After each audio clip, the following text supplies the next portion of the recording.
Come, imagine with us.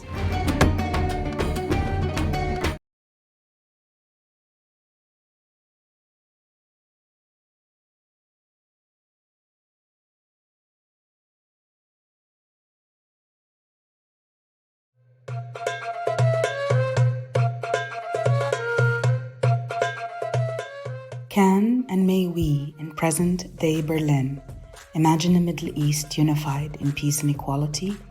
Across national borders and religious and lingual divisions.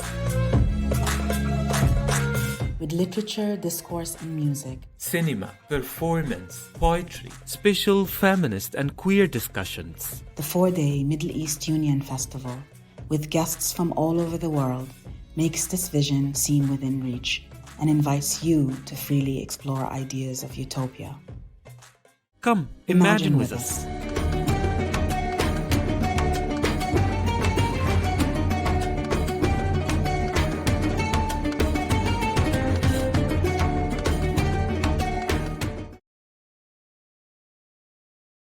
Hello, and thank you for joining us for another digital panel of the Middle East Union Festival. We have an exciting panel for you. It's called Agents of Change, Pioneering Female MENA Voices in Film and TV. This panel is organized in a collaboration with Women Creating Change, WCC. WCC fosters a thriving multicultural community of Middle Eastern and North African women in entertainment through collaboration and professional development. WCC is dedicated to promoting tolerance and solidarity. The panel would be moderated by Monia Ayachi. Monia Ayachi is a multilingual Belgian-Tunisian actress, director, voiceover artist, producer, singer, and writer. She's been working extensively in front and behind the camera. Her credits include working for NBC, ABC, Netflix, and more. We will see now a short video about WCC and then go to the panel. Women Creating Change is an organization. No, it's a community. No, it's home. Home. For women in entertainment. From the Middle East and North Africa. Because we are more alike than we have ever realized.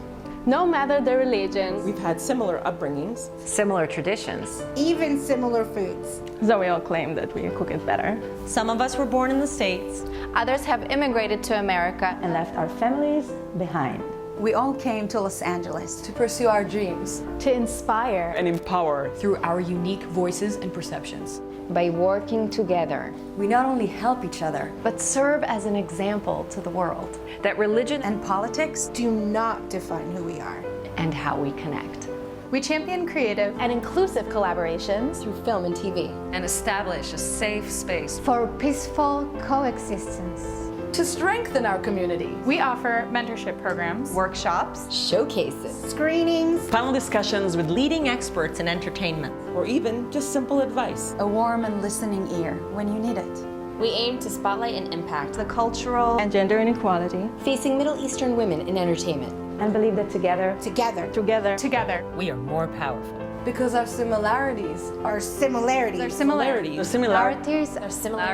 similarities are greater than our differences.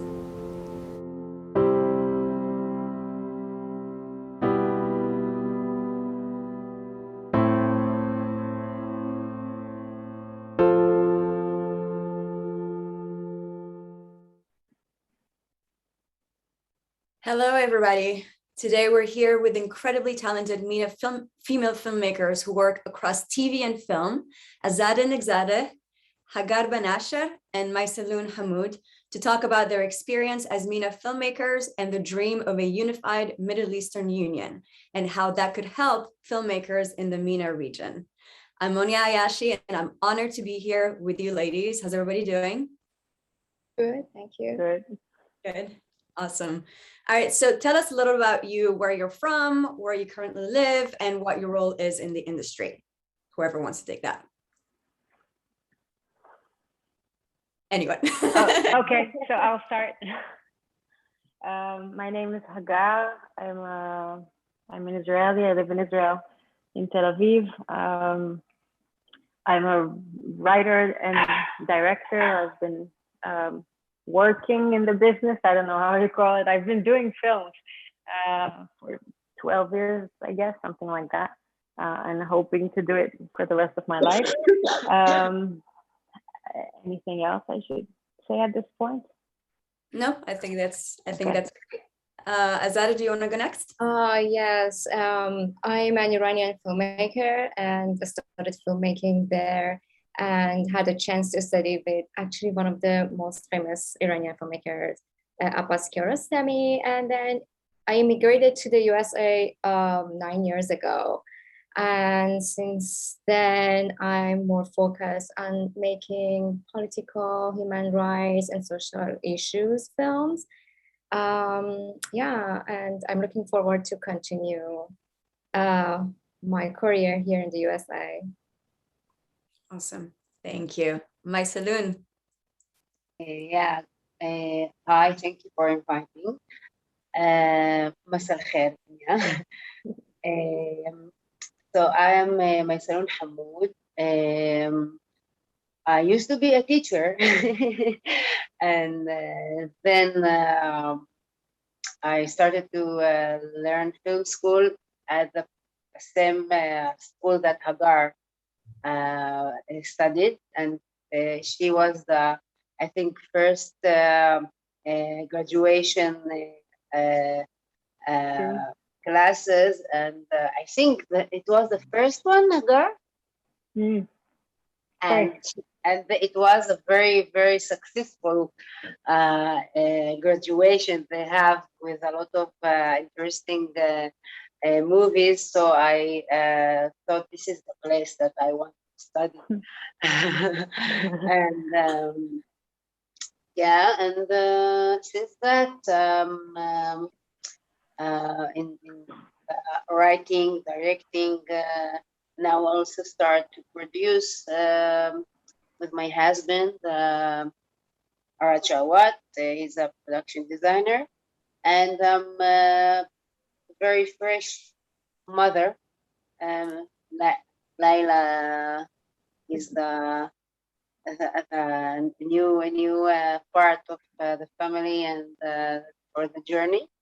I actually lived at Jaffa like almost 14 years, but for these last 3 years, I am in Tel Aviv, and it was a hell with the corona, and we are going back to Jaffa. So everything, I think, will be fine soon. Yeah. Awesome. Thank you. And congrats on the new motherhood title. That's amazing. Awesome. All right. So can you tell us a little bit about your experiences as women identifying filmmakers working in the MENA region? Anything that stands out to, if anyone wants to? Yeah, for me, because I had the opportunity to work in Iran, I made a film also in Korea, and also making films in the USA. I can say what I really love about Middle East and MENA region in general is that it's very diverse, and it has a very rich heritage, and it's also a region that is changing, is still changing, and demands change and wants to evolve into something better and something bigger. There are a lot of issues there that needs to be addressed, like a lot of political issues, a lot of social issues. And so what is very interesting about filmmaking in that region is that films are kind of like social activism. They're so powerful, and especially in Iran, when we were making films, we had to put inside that story, we were able to put kind of political ideas and messages, or like social messages, and raise questions. And in the USA, it's not exactly like that. I'm not saying that such type of films are not made, but it's stronger in that region. And I think that's something that I kind of miss, like having this filmmaking that is more like social and thought-provoking. These are the type of activities that I like to do. Yeah, that's my opinion. I think that's how it is, like the beauty of filmmaking in that region. I wanna continue that point, as I have to say that I am a Palestinian Israeli citizen, and this is a complexity that I think rare to meet and to deal with, and it's create a very specific situation. Like for the region, we as a Palestinian, it's very naturally to be apart, of course, from all the Arabs or the Iranian, but actually the fact is totally the opposite, because of course the political situation that we live is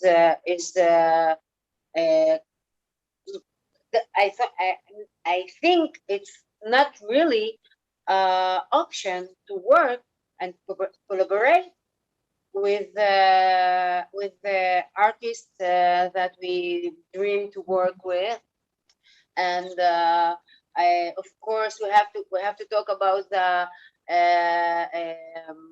BDS as an action, political strong actions that I am very part of that action, and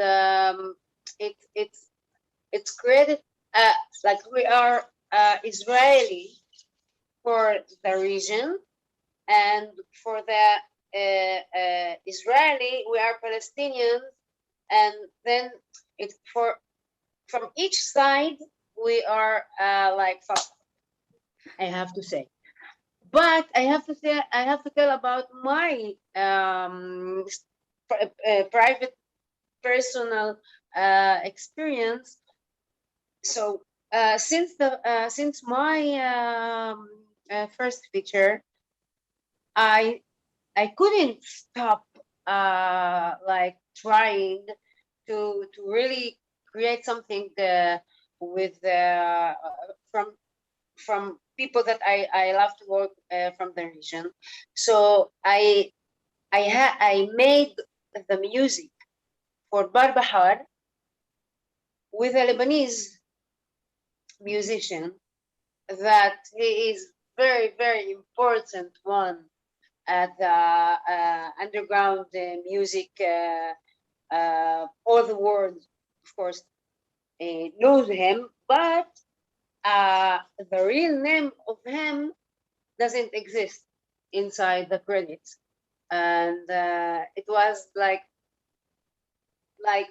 it's so as I said fucked up for us to not give the credit for the person who did it, but it was the price that we should pay. So this is the first thing.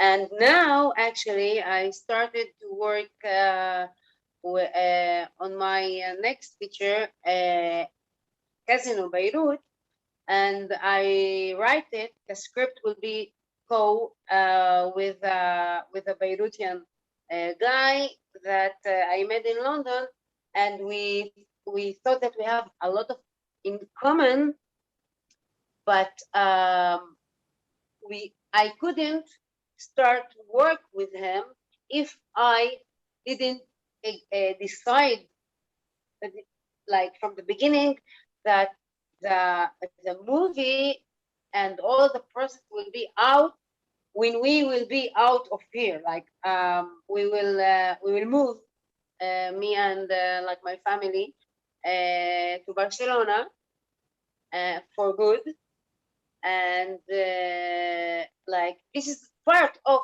the decision that we want to leave actually the region, that we could work with people from the region.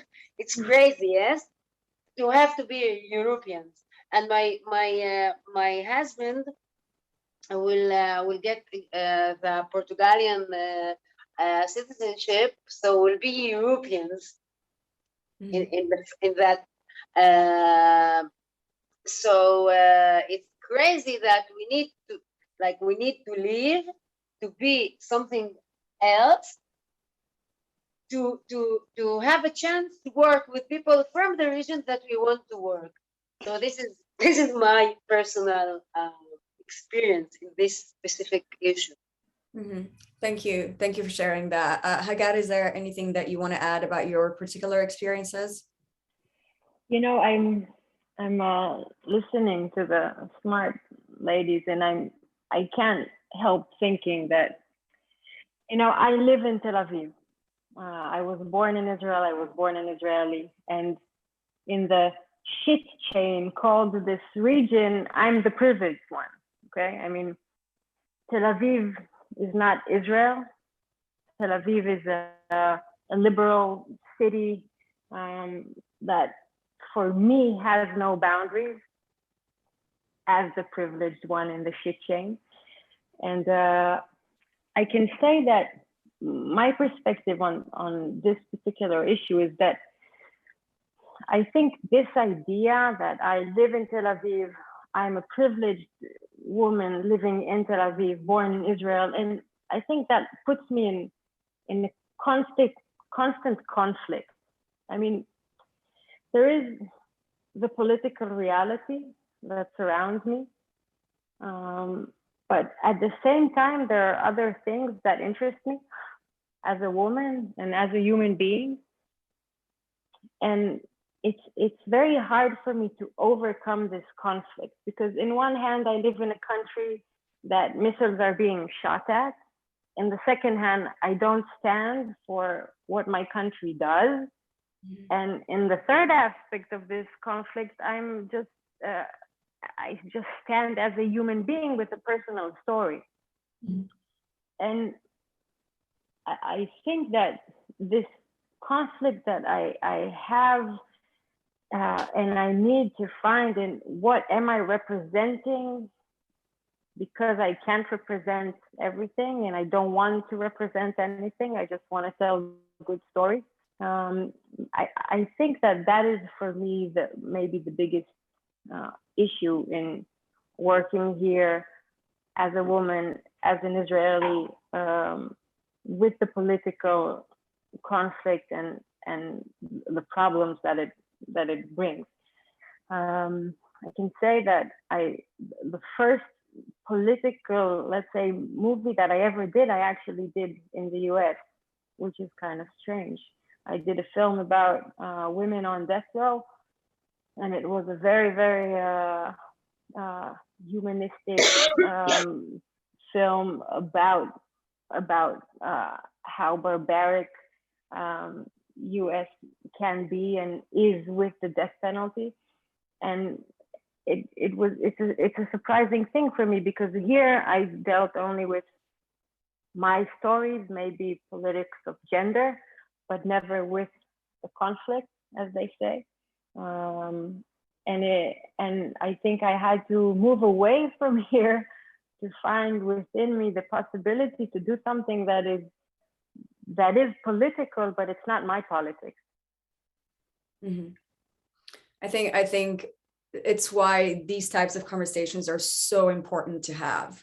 And it's so beautiful that we can come together as one, Israeli, Palestinians, Iranians, Tunisians, whatever it is, with one love, which is art and which is filmmaking, and how we can take that to hopefully change the world, right? So I think I feel very fortunate to be here with you guys today and, having this conversation. So thank you so much for that. Of course. How does working in the MENA region compare to other countries? Azadeh, you kind of touched on that a little bit. Is there anything you want to add, or Hagar or Maysaloun, anything that? I think so I kind of have the perspective of all Asia. And I think the main problem, especially in Iran, and then also in Korea, in Japan, It's like that there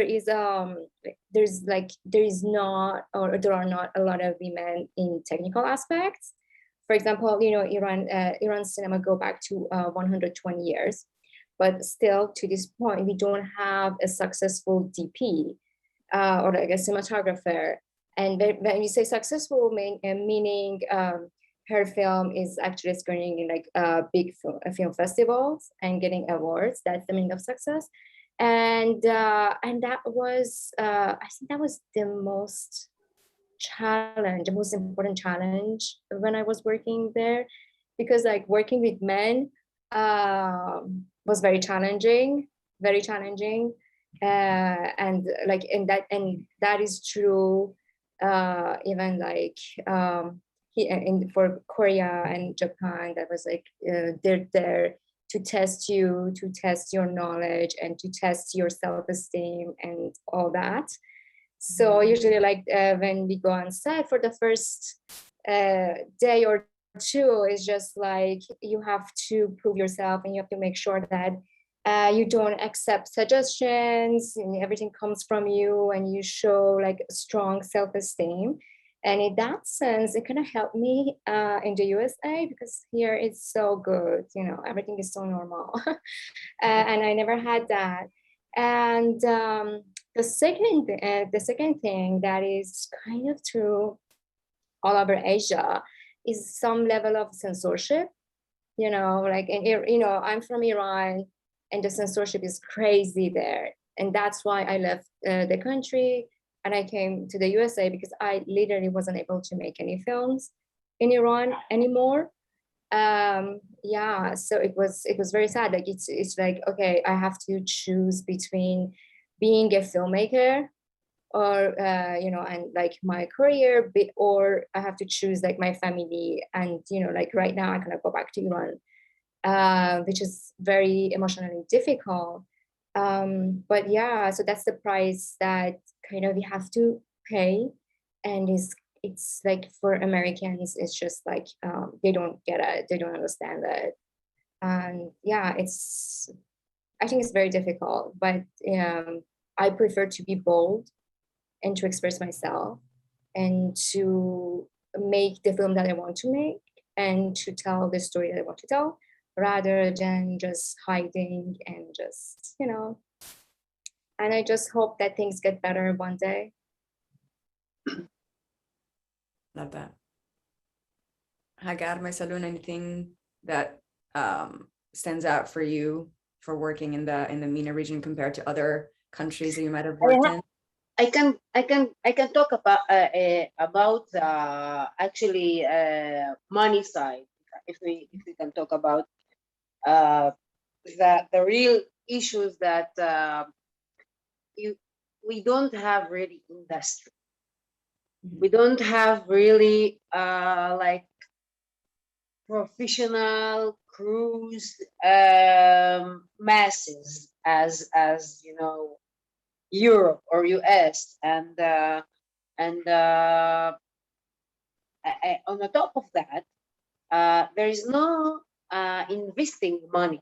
There's no private money inside because of that, it's not an industry, because the money that we work with is a governmental money.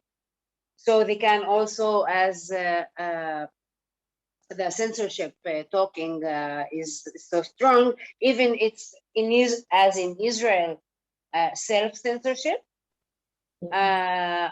more and more. And of course, in all the region, we know that you probably cannot talk about anything really if it's not entertainment. And this is, I think, basically come because of the money issue. But there is no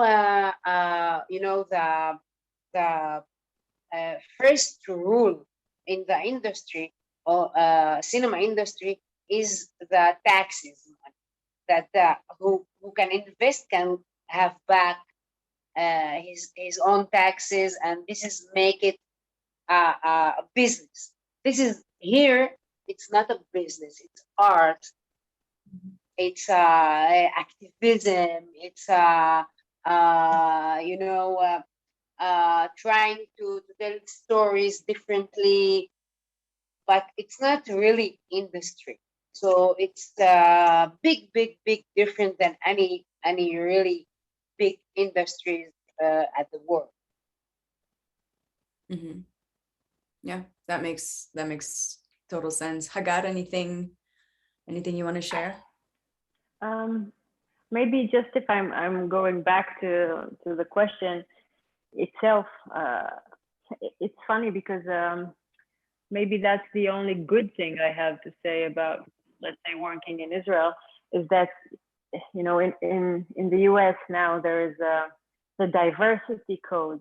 You know, that is, you need to have as a director or a producer, you get a tablet in which you need to sign that you took several African Americans and several women and several, I don't know, boring people and several analphabetic people, I don't know, whatever, some sort of criteria that they come up with that day. And you need to bend yourself in order to match some sort of abstract criteria. Mm-hmm. Of course, it has its beautiful sides. I'm not jumping against that, but what I can say in pro of where I've been working in the last, I don't know, 12 years, I can say that that in a very, very strange way and unpredicted way, Israel towards me was a liberal place to work. I never had an issue being a woman. As you said, as the privileged one here. Of course, but you know, that is my story in the sense of, you know, it's that's what I said. In my perspective and towards me, you know, this was a place that was welcoming all sorts of experiments in the sake of art. And you know, if I'm jumping on what Maysaloun said, I think it's an interesting thing that because it's government money, so, and you're not a part of an industry and a cycle of an industry, like in the US, you end up having both artistic liberty, but the exact same opposite at the same time. It's I don't know if there's the saying in English, like a bear hug. So, you know, that's basically where we live in. And I think both as women and both as, you know, filmmakers in this place that is not an industry, but more a platform to express ideas, which has its beauty, but also not. So, you know. Of course. Yeah, it's interesting. I gotta say something. I want to say that also in the USA, it's not that easy. It's industry, which means that it's extremely competitive and it's more like who you know. It's all about connection, and it's very, very difficult if you're, for example, someone like me, you're an immigrant, you're not connected to anyone, and then you want to make your feature film, and you know the criteria that you have to have. You know, it's very, very difficult in that sense. Sometimes maybe having some sort of governmental help might, you know, might improve and might be better, you know. But yeah, I want to say that it's not even like being an industry, it makes it even more competitive. And yeah, it's not that easy, I promise you, even in the USA. I have to say, as I didn't yet started my industrial work at cinema, but as a CAA agency that representing me, this is done like the next stage for work, and all this year about meeting and trying to create this network. And I have to say that inside the American industry, there is now momentum for the stories that we, as non-American, non-English speakers, non-white people, every like studios, producers, companies, searching for these stories. And I don't know if you already feel that from your experience, but I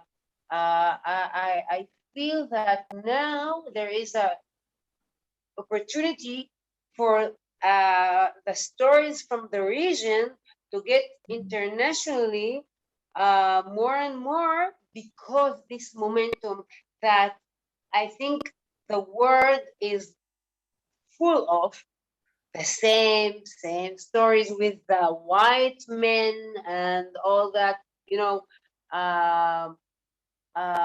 stories that we got enough. And now with Hagar said that the diversity that it's get us like crazy to approach at that from the American maybe point of view, how they deal with that.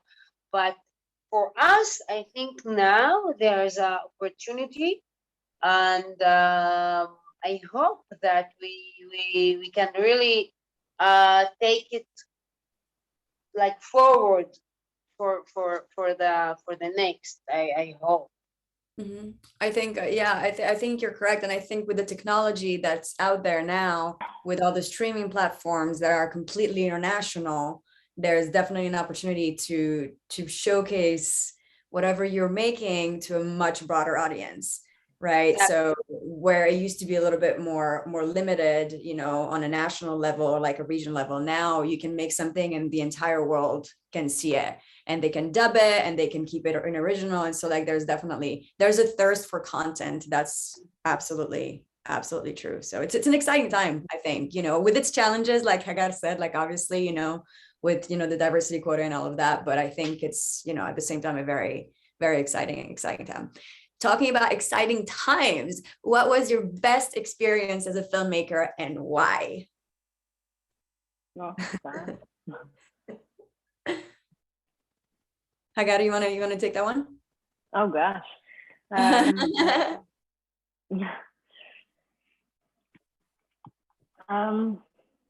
Generally, maybe as a filmmaker, maybe it's a sad thing to say, maybe, but I think that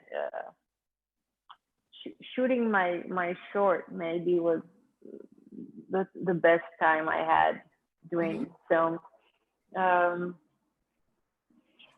I think it was the most passionate project that I ever did, and I had no expectations of what it would do and where it would go, and I couldn't care less. It was a suicide mission, and I really, really miss that feeling, in the sense of going to the unknown. And not having anybody control the process or have a say at the process. Something so nice about being so lonely. I mean, as a director, you are lonely anyway, but I think I miss that particular kind of loneliness.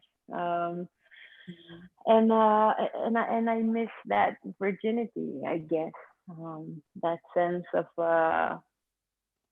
just pure adventure. It was just an adventure. It was not even doing a film. It was just going on an adventure and hoping that something magical will happen and maybe it will stick together. I don't know. Maybe I can say that nothing has topped that since, I think. That's beautiful. It's when it's your soul and your passion and you just follow that, then there's nothing, comparable to. Yeah. that. So I'm glad you had that experience. That's and really I will maybe one day again. Yeah, absolutely, absolutely. Maysaloun, you wanna tell us what your best experience was? Yeah, I think I don't know if all of you know that I just finished working on my first TV show, and it was for local cables here, but now I'm in a negotiation for the selling internationally. So I hope all of you also will enjoy that. But the opposite actually from the TV work, which is craziness, madness at all. Of course, I have to go back for the money side that affect everything. So the from the after I finished all that craziness, I felt so like missing the cinema working from the intimacy side that I had with the girls that we created like a family, and we took our time, and it was like magic after magic and all that. And in my TV show working, it was like I think maybe train fast, and I tried to handle it and not to fall every day and every day. It was for my heart. It was so difficult, and so I really miss that feeling for creating with intimacy. Yeah. Interesting. It kind of parallels to what Hagar said. Like it's more of a, not a loneliness, but like a privacy and intimacy feeling, which is really is very interesting. Yeah, for sure. Azadeh, I think like one of the best experience of my life was my time in Korea. Because I got a fellowship there and like studied with like the best Korean like cinema team, and like I worked with the cinematography team of Memories of the Murder of a Murderer. Wow! I was like, yeah, and like it was a great opportunity, and one of the best aspect of it was that I got to direct actors speaking in Korean, and Korean was just a language that I absolutely had no idea about. And but then it became something about like being a human being and delivering only feeling and see how it works. It was very beautiful. It was a very unique opportunity. Also, it was like one of the time that I worked with international cast and crew. It was and it was a very unique opportunities, and the film was actually screened in the like Busan International Film Festival, and it was my first red carpet walk. So it was it was a great, to this day it was a very great experience, learning experience, meeting a lot of Asian filmmakers. To this day, they're like my connections. Good memories. That's awesome. What a beautiful opportunity to also mingle different cultures. That's awesome. So I want to move on to like a dream world, a world where there are no limits. So if there were no limits at all, what would be your dream project to work on? Like no limits, financial, political, nothing. What would be like what you dream about when you go to sleep? Whoever wants to say. Go ahead, Azadeh. Yeah, like actually, every project that I work on is kind of like a dream project. But right now, I'm working on my first feature film, and it's kind of inspired by my personal life story, and it's kind of like a love story between an Iranian and Israeli couple in the USA, and how the relationship is getting affected by not only the propaganda and the conflict in the region, but also with the like strange and labyrinth immigration system in the USA. So that is, at this moment, this is like my dream project. I think it's a very important project.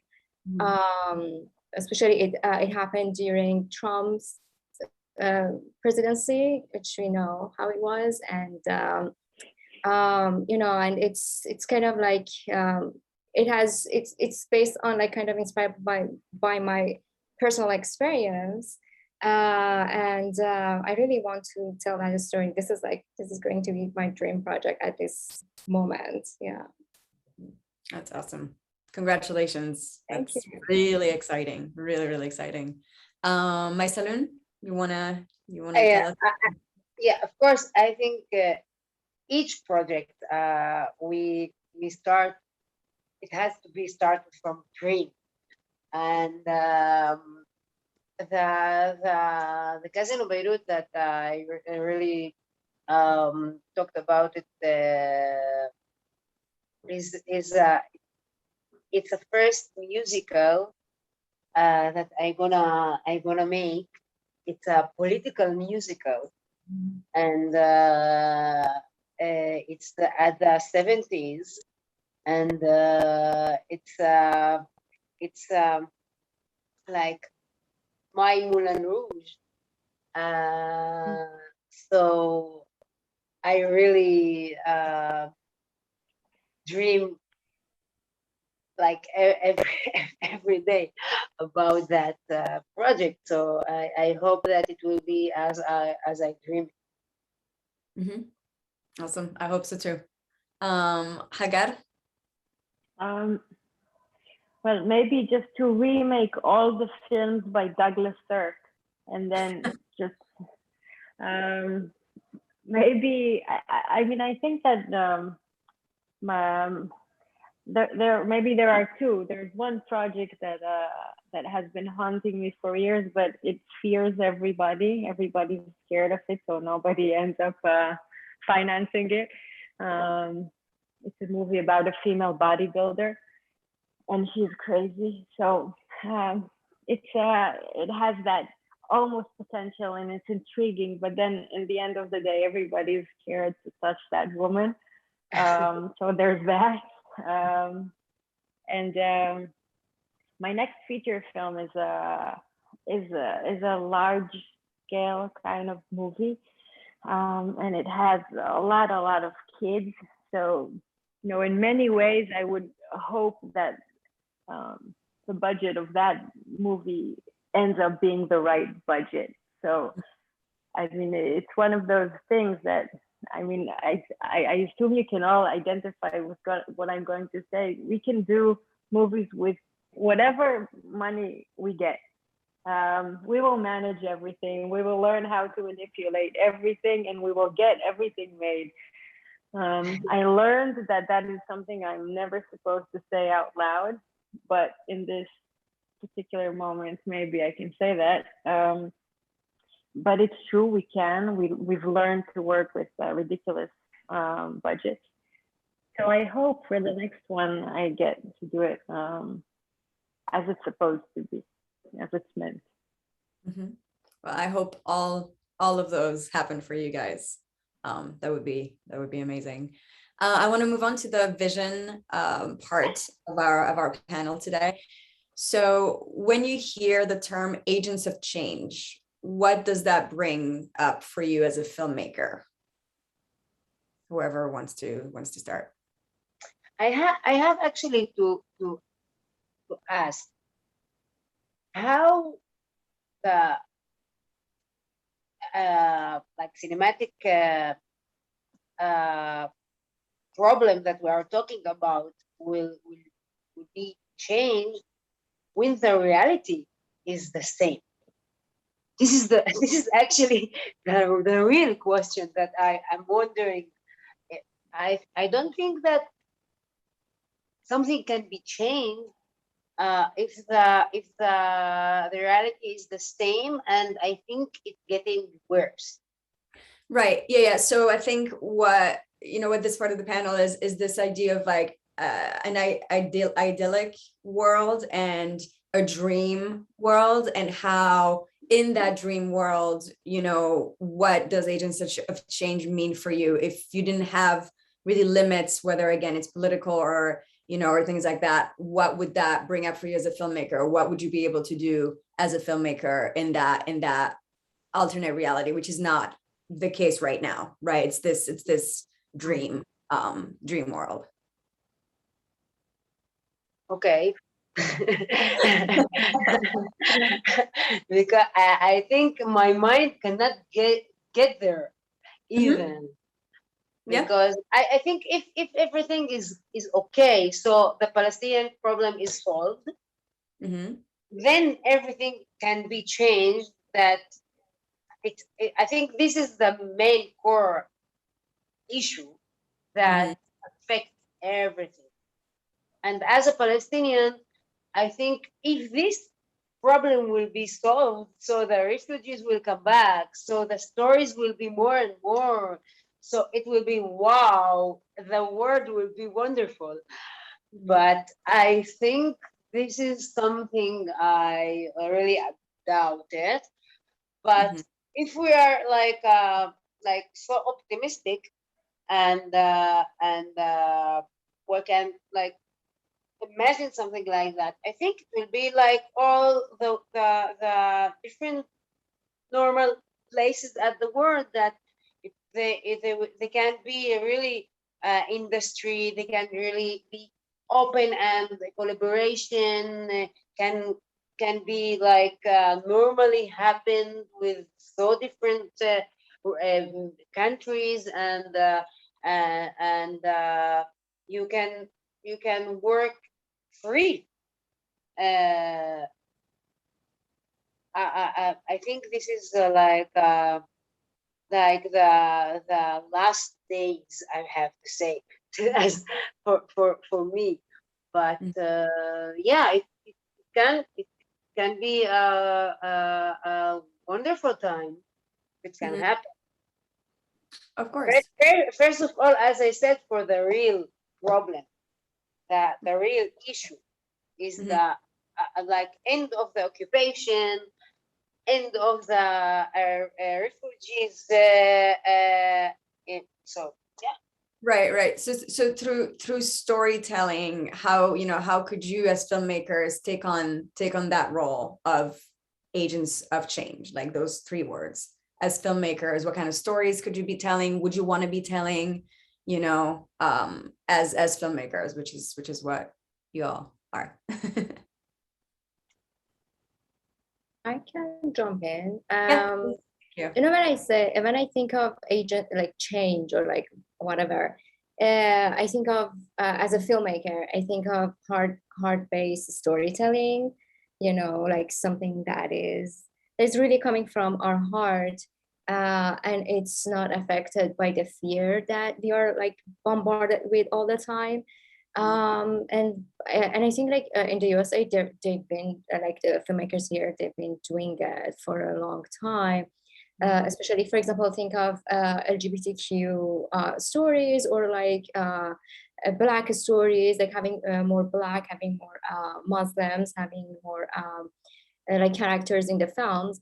I think it's important to say like those heart-based stories that come from our heart, that come from like the true meaning of who we are as a human being. And also there's also opportunity for us to normalize that hope in our films. For example, we can normalize the friendship between I don't know, a Palestinian or an Israeli, or like an Iranian and Israeli, which is actually happening, when we are all human beings and we connect, regardless of political issues, where we are from, or how we are different, we kind of connect. And if we emphasize on that, I think that can bring change gradually. Not with a film or two, but like with a stream of that, with a stream of normalization of friendship, acceptance, having characters like the same thing that is happening here, having characters from minorities in empowerment stories and things like that. I think that's something that we need to do as filmmakers. Yeah, absolutely. Hagar, anything you'd like to add? I would say that I think that we need to strive or aspire to independence, and I will explain. I mean, bottom line is we are all filmmakers who wish to walk red carpets, and we wish for our films to be seen and loved.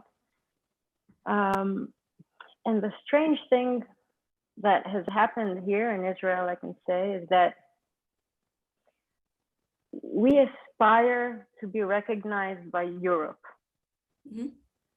Our destination, the people we speak to, the money that we need to get is from European countries. The festivals we want to get to are in Europe. So basically, in many ways, I think this provocative cinema that we're talking about and trying to do is cherishing the European perspective. I mean, nobody in France has ever seen a film that is seen by 1 million Israelis. Nobody, I've never seen a film coming from Turkey that is not by Nouri. And I see only the films that are recognized by Europeans. And there's a committee sitting in Paris and deciding whether an Israeli girl or a Palestinian girl will do her movie in Israel or anywhere else. And I think that there's something in this structure that we have surrendered to, that in my perspective, that defines the problem, and it creates a dangerous loop in which we create movies that will be accepted by a European committee so we can be successful, so we can walk red carpets. And I would want to know much more about real films coming from Tunisia or Turkey and what the people in Turkey see. And I would want the French people to see the shitty movies done here to please hundreds of thousands of viewers. And I think that if we're speaking about this region and where I see that it fails, it's this. So obviously there is only one solution to this, and the solution is called money.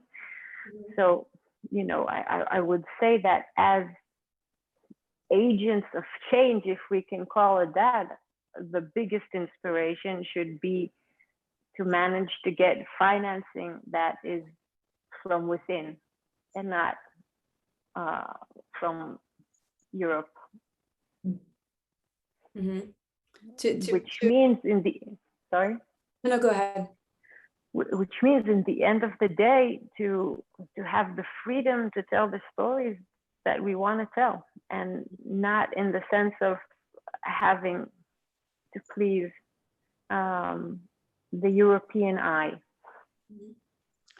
To not be needing to rely on Europe so much on a practical level, what systems do you think need to be in place in order for the film industry to thrive in the Middle East? It can be unions or financial incentives. It's always money, but like outside of money, you know, educated and trained technical crews and actors, film schools, studio systems. All of those.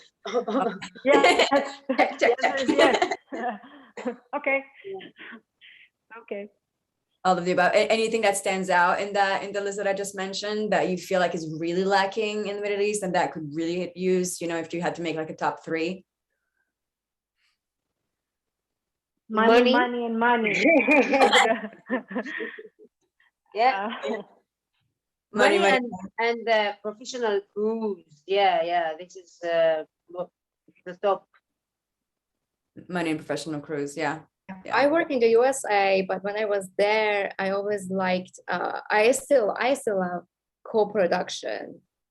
That's something that I love to do. But now, like Hagar saying that, it's actually difficult because you have to go to Europe and you have to get opinion and approve. But I think like if we could have co-production in some sense within the region, in an ideal world, that would be like the best thing, especially like if you think of like how like locations, a lot of locations in the Middle East are almost rarely seen, so that's also a unique opportunity here if we can like make films in those locations locally, hire people in that ideal world. I think that would be great.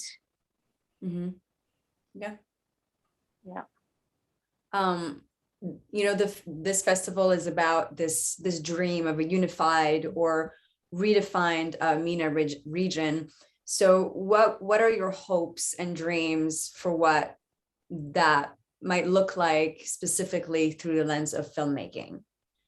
You know, so unified or redefined MENA region, you know, kind of like the European Union, kind of how they're all together, you know? Yeah, well, it took them hundreds of years to get that done. So have some patience. We're kind of new. Yeah. You know, I think it raises interesting questions in the sense of making art in a place that doesn't have a conflict. And conflict is the basis of filmmaking and storytelling. You know, there's obviously power in that, and there's always, I consider myself always having more strength coming even to work in the US, and I've been working there in the past 3 years. Being the outsider, I think it's a powerful point of view, and I think it's a powerful place for an artist to be, if we can call ourselves artists. So I think that, you know, the aspiration to unify the filmmaking industry is a good inspiration, but not at any cost, because I think that the particularity of a nation is something that also defines the artist. I mean, in a way, it stands against what I said at the beginning, that how I wish not to be in need of representing anything or anyone, or just being, you know, a filmmaker who can tell a story about, I don't know, a truck. And I think that movie that I will do about the truck and the tire that went broke is a film that stands only for something that I want to tell at a specific moment. And I think there's a lot of power in that, but I also think there's a lot of power of coming from a place with a story, and coming with a place that has nothing but a conflict. But if you're talking about, a unified region or a redefined region, I think that in the sense of there are many, many similarities in all of us, other than we all have curls.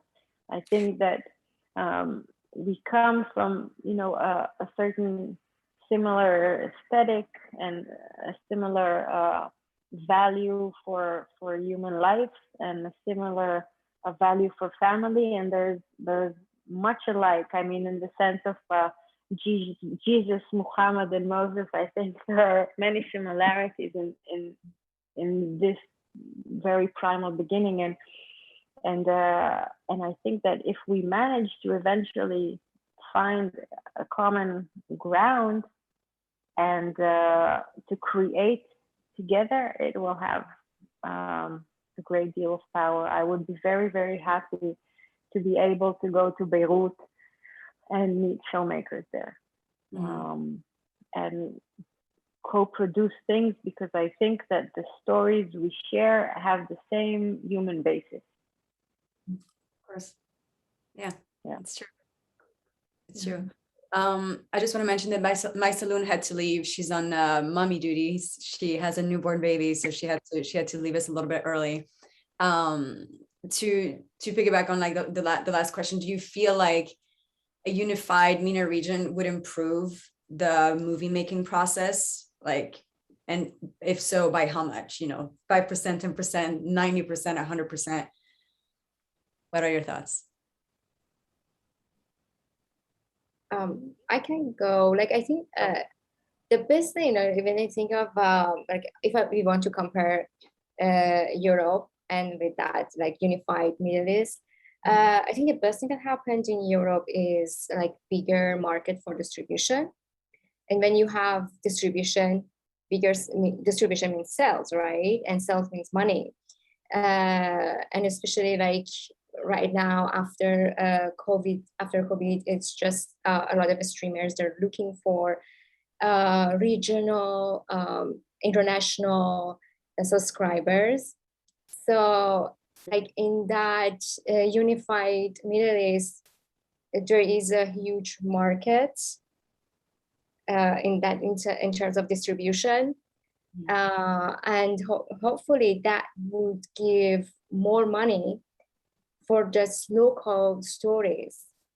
I've seen a lot of local stories like from Israel. Actually, I watch a lot of films from Israel, and I think like through Netflix. That is like Netflix original, and I think it's powerful. And I also see a lot of Netflix original. I saw one from Jordan, and I saw several from Turkey that like people in the USA can watch, and the money is through Netflix for that local story and local like kind of hero.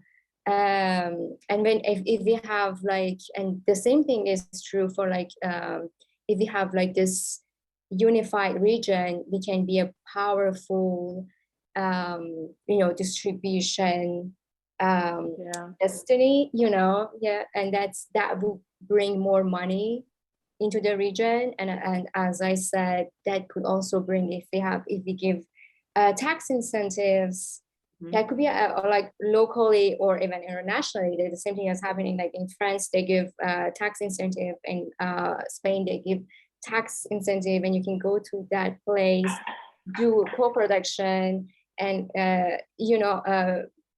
make money and just hire local crews. And then in that sense, it's good also for economy. It's like everyone wins in that situation. So I think for me that would be a dream, to have like Middle East as a destination, like a distribution destination. Everyone say, oh my God, we have, for example, 200 million people there. We're targeting 200 million people. So we give money to this local story because there is sales, we can sell. Unfortunately, sell is all about, this industry is about sell. Mm-hmm. It's true.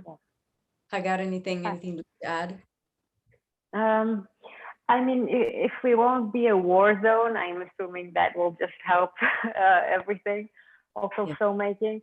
I can maybe just add to that I think that there's a certain appeal that we have, and I think that like David and Goliath kind of scenario in which nobody knows already who is who, but it still remains a good story. So that's what we are, I think, in the perspective of the world, and I think that building a new scenario is a good idea, because it's always better to be surprising than to be what people expect you to be. So I think that if borders do open, and we won't have to go to Jordan if we want to shoot a scene that looks like it was shot in Tehran, so it will make everybody's life quite easier. Exactly. Yeah. I think Tehran was shot in Greece, right? Yes. In Athens. Yes, but also, and I told them actually, the production design was very good. I was like, wow, it's amazing. Congratulations. I will tell them. That's awesome. If this organization, that connected all the Middle Eastern countries did exist, like we mentioned, like the European Union, where there's no borders and the same currency, what do you think the industry and on a bigger scale, the world would gain from it? It's such a hard question, because I mean, we're dancing around this question because it's really hard to answer it, because at the moment, I think we're all nationalists, even if we don't want to be, and even if it's not the core of our existence. This is who we are, and you're really talking about a tectonic change. So it's even hard to imagine what my life would be if my kids would be speaking Arabic as well. And I think that that question of what do children speak, which languages do children speak when they start their life, I think it's an essential question. For me, it's painful that they don't speak Arabic. I think it's ludicrous, and I think that if this coexistence does eventually happen, or somehow is born, I think that the essence of filmmaking will change, because my kids who will be filmmakers will have multinationalities. They won't be like me, kids who were born into war and into despair. So I think that it's like creating a new set of images and stories, because they will grow into a different world. Yeah, absolutely. I'm both Belgian and Tunisian, so I do have a European passport, and all of Europe is open to me. I'm very lucky because of that. So like, it would be the idea of having one passport that opens the doors to all the other Middle Eastern countries. You can go work, you can do whatever you need to do, which is like, it's a dream right now, right? But nothing's impossible. I always strongly believe that, so it might take a while, but it might take a lot of change, but I have faith in humanity, and and in Disney. We all love Disney, so yes, that too. In the spirit of unity, what kind of stories do you think could lead the way moving forward?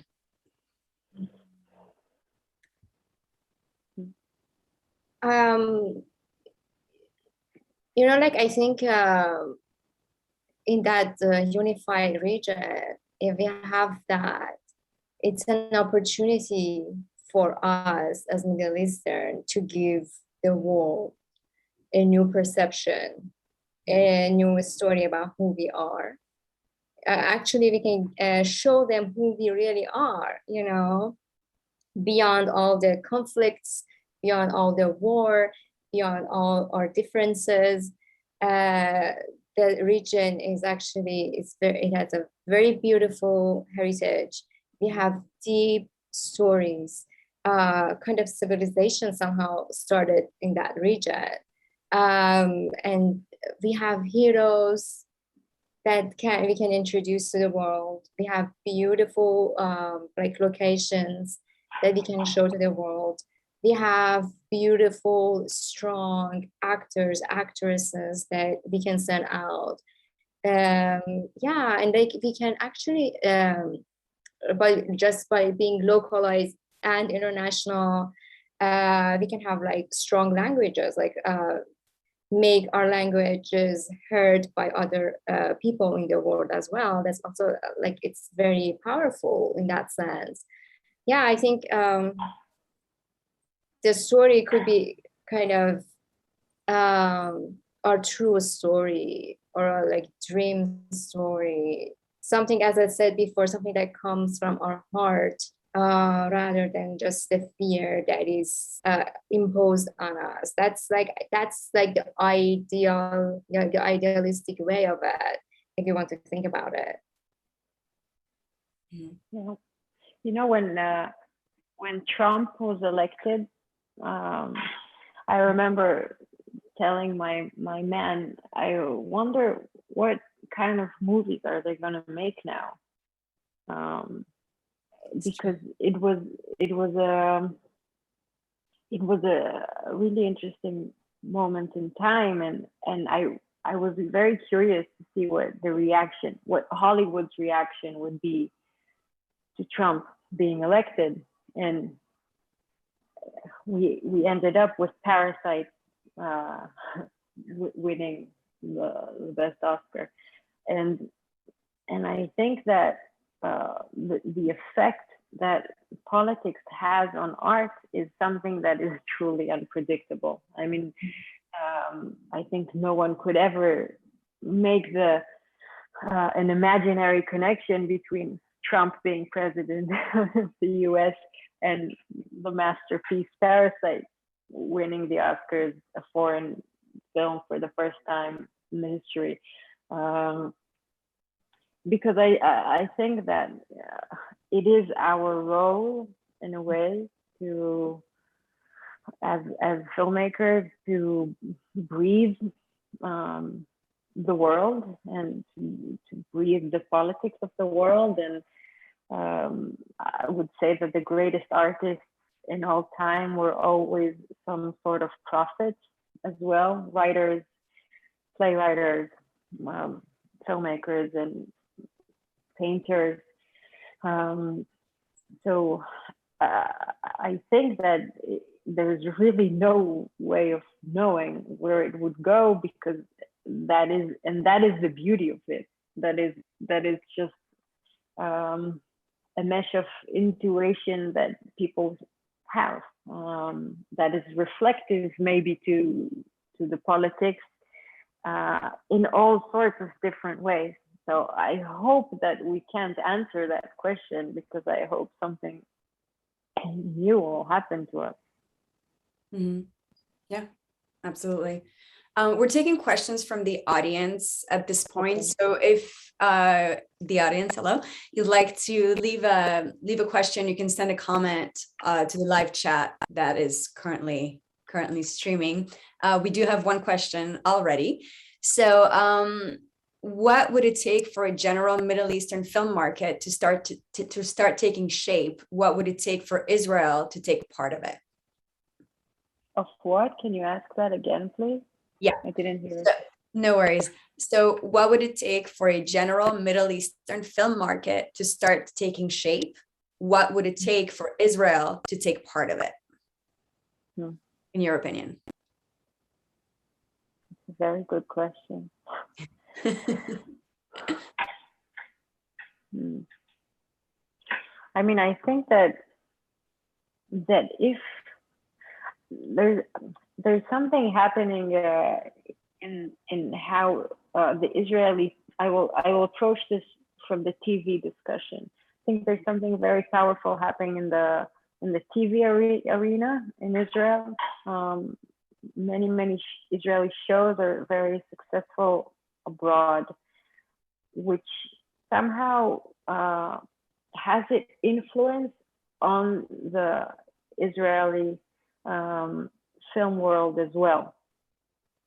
I think that the Israeli TV is in many ways teaching the potential that Israeli cinema has, and I think that Israel is at a point that every leverage that she gets from the world is a gift, because the perception of Israel in the world is very, very problematic, as we all know. So I can't answer that question in a definite answer, because it's a situation in which you can either dramatically lose or dramatically win, in the sense of fixing the perception of the world about Israel, or the exact other way around. I think, though, that that is a very good question, because it is, in a way, maybe the first stone in building this union, this unification. Mm-hmm. Absolutely. Azadeh, I know you're not from Israel, but do you have any thoughts about that? I was thinking that, like, I know a lot of filmmakers from Israel. I work with them here, and I think what can happen is just when Israel makes, like, especially TV shows, it can if there is somehow they can be streamed for all the region as well. That can create change gradually. Right? I remember when I was in Iran, we used to watch Turkish TV shows, like Iranians would watch that. So I was thinking, okay, if like they can also watch an Israeli TV show, how it can change their perspective about Israel, And like in Iran, everyone has satellite, so it's not a question. Like it's not. It can happen. It can happen, and it's like a window to a world that is not right now accessible, and maybe we can see through that. We can see, like, in 10, 20 years from now, maybe the change that we want or the peace that we want can happen. Absolutely. Is there anything you guys would like to add as, like, a closing statement or anything you'd like to share before we end this panel, which has been absolutely wonderful? Well, I want to say that personally, I am kind of hopeful that one day, as I said, maybe 10, 20 years from now, we can have, like, this not 100% unified, but a more peaceful region, which allows for at least a little bit of cultural exchange. And I think that with cultural exchange, change can happen. That's my perspective. We need cultural exchange. Mm-hmm. I love that. Hagar? Well, I would just say thank you for inviting me here. It was very helpful for myself to think about those things, and to give it actual meaning inside me of what it is storytelling and what it means to be a storyteller here, which is something that it's really been haunting me for many, many years as a filmmaker, especially. And I think that by this discussion, I learned that there is no answer, and probably the conflict that I live with will be my conflict to eternity. And maybe it's time that I learn to live with that. So thank you, because this is important and thought-provoking, and hopefully one day we will manage to have coffee together in Tehran. Yes, that would Fingers be crossed for that. Yeah. That would be absolutely wonderful. Thank you so much, ladies. Thank you, you. Azadeh Nikzadeh, Hagar Ben-Asher, Maysaloun Hamoud, for sharing your experiences and wisdom with us. This has been my absolute pleasure. Thank you, WCC's Programming Committee members, for curating this special panel with me, Natasha Kermani, Leah Reis, Lee Broda, Natalie Marciano, and Inbal Rodem-Sagiv. Thank you, Anu and the Middle East Union, for having us. We're Women Creating Change. You can find us on social media. Thank you from the bottom of my heart, ladies, for being here with me today. I think this has been an incredible conversation, incredibly helpful, incredibly hopeful, which I think we need. We need hope in this crazy world of ours. And I wish you a beautiful evening, weekend, day, wherever you are in the world. Thanks again. Thank you too. Thanks a lot. Thank you. Bye. Bye. Bye. Bye. Come, imagine with us.